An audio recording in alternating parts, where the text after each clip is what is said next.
સંન્યાસીની જેમ વિચારો. લેખક જય શેટ્ટી. અનુવાદ જતીન વોરા. પ્રસ્તાવના.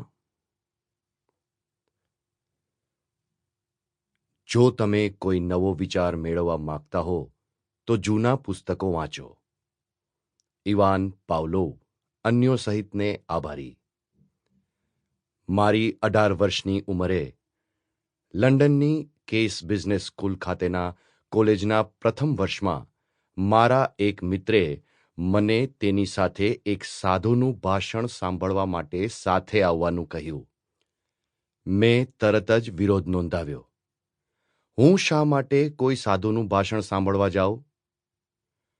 હું ઘણીવાર કોલેજના પરિસરમાં કોઈ કંપનીના સીઈઓ, કોઈ પ્રખ્યાત વ્યક્તિ અને અન્ય સફળ વ્યક્તિઓના ભાષણ સાંભળવા જતો, પણ મને કોઈ સાધુના ભાષણ સાંભળવામાં કોઈ જ રસ ન હતો. હું એવી વ્યક્તિઓને સાંભળવાનું પસંદ કરતો જેમણે જીવનમાં ખરેખર કોઈ સિદ્ધિ મેળવી હોય, કંઈક મેળવી શક્યા હોય. પણ મારા મિત્રએ સાથે આવવાનો આગ્રહ ચાલુ રાખ્યો. આખરે મેં નમતું જોખ્યું. જો આપણે તે પૂર્ણ થયા પછી બારમાં જવાના હોઈએ તો હું આવવા તૈયાર છું, મેં શરત મૂકી. પ્રેમમાં પડવું શબ્દનો ઉપયોગ ખાસ કરીને લગભગ વિજાતીય પ્રેમ સંબંધો માટે કરવામાં આવતો હોય છે. પણ તે રાત્રે મેં તે સાધુને પોતાના અનુભવ કહેતા સાંભળ્યા. હું ખરેખર પ્રેમમાં પડી ગયો. સ્ટેજ ઉપર વિરાજમાન લગભગ 30ની ઉંમર ધરાવતી ભારતીય વ્યક્તિ હતી. તેણે માથું મુંડાવેલું હતું અને ભગવા કપડાં પહેર્યા હતા. અત્યંત બુદ્ધિશાળી, વાકપટુતા ધરાવતું પ્રભાવશાળી વ્યક્તિત્વ હતું. તેમણે નિસ્વાર્થ બલિદાનના સિદ્ધાંત ઉપર ભાષણ આપ્યું. જ્યારે તેમણે કહ્યું કે તેઓ એવી જગ્યાએ વૃક્ષો વાવવાનું પસંદ કરશે જેની છાયા નીચે બેસવાનું તેમનું કોઈ આયોજન ન હોય, ત્યારે મારા શરીરમાં એક વિચિત્ર પ્રકારનો રોમાંચ જાગી ઉઠ્યો.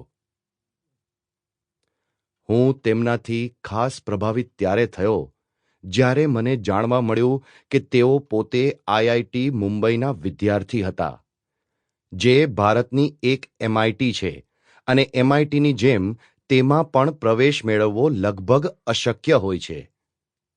તેમણે હું અને મારો મિત્ર જે ભૌતિક ચીજવસ્તુઓ પાછળ દોડતા હતા તેને છોડીને સાધુ બનવાની તક ઝડપી હતી. કાં તો તે પાગલ હતા અથવા તો તેમને કોઈ ગૂઢ રહસ્યની જાણકારી મળી ગઈ હતી. હું મારી આખી જિંદગી જે લોકોએ શૂન્યમાંથી સર્જન કરેલ હોય તેવી વ્યક્તિઓથી અભિભૂત હતો. જેમ કે રોડપતિમાંથી કરોડપતિ જેવી કહાણીઓ આપણે સાંભળતા હોઈએ છીએ.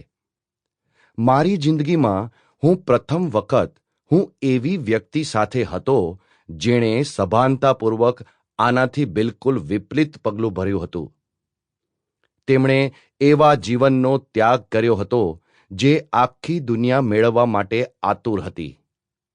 વધુ આશ્ચર્ય એ હતું કે આ નિષ્ફળતા બદલ અફસોસ કરવાને બદલે તે આનંદી, આત્મવિશ્વાસથી ભરપૂર અને પરમ શાંતિ અનુભવતા દેખાતા હતા. ખરેખર કહું તો આજ સુધી હું જેટલા લોકોને મળ્યો છું તે સૌ કરતાં તે વધારે સુખી દેખાતા હતા. મારી આ 18 વર્ષની ઉંમરમાં હું એવા ઘણા ધનાઢ્ય લોકોને મળ્યો હતો. મેં એવા પણ લોકોને સાંભળ્યા હતા જેઓ પ્રખ્યાત, બળવાન, દેખાવમાં સુંદર અથવા તો આ ત્રણેયનો સંગમ હતા. પણ મને લાગે છે કે આજ સુધી હું ખરેખર સુખી માણસને મળ્યો જ નહોતો. ત્યારબાદ તેઓ કેટલા અદ્ભુત હતા અને તેમણે મને કેટલો પ્રેરિત કર્યો છે તે કહેવા માટે ભીડ વચ્ચેથી રસ્તો કરતો આગળ વધ્યો. હું તમારી સાથે વધુ સમય કેવી રીતે પસાર કરી શકું? મેં પોતાને આવો પ્રશ્ન. Sample complete. Ready to continue?